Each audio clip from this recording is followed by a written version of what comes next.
When a big snowstorm rolls into the Wasatch Front, you'll likely spot some cars driving on the freeway with those hazard lights blinking.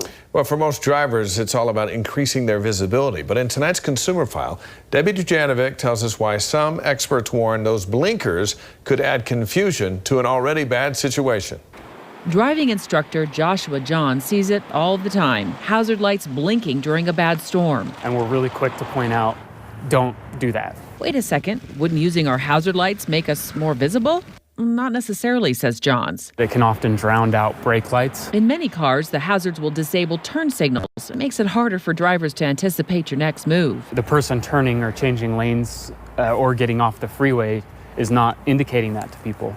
Now, to be clear, we're not talking semis here, but passenger cars. In 12 states, it is illegal to drive with your hazard lights on, even when the weather's bad. Utah is not one of them.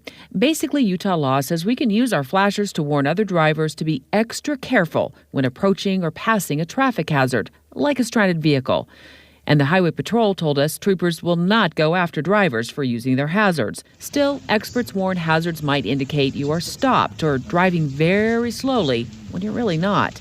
If the weather is that bad, consider this. If you feel like you need to have your hazard lights on, get off of the freeway.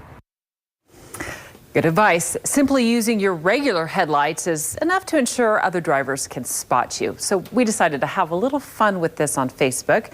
We asked viewers what they thought of drivers who flip on their flashers in a storm, even though they haven't stopped or slowed down. And at last check, 54% said, you know what, that's not cool. It really bugs them when drivers use their flashers in a storm. The other 46% are cool with flashers because they'll let drivers spot other cars easier. Back to you.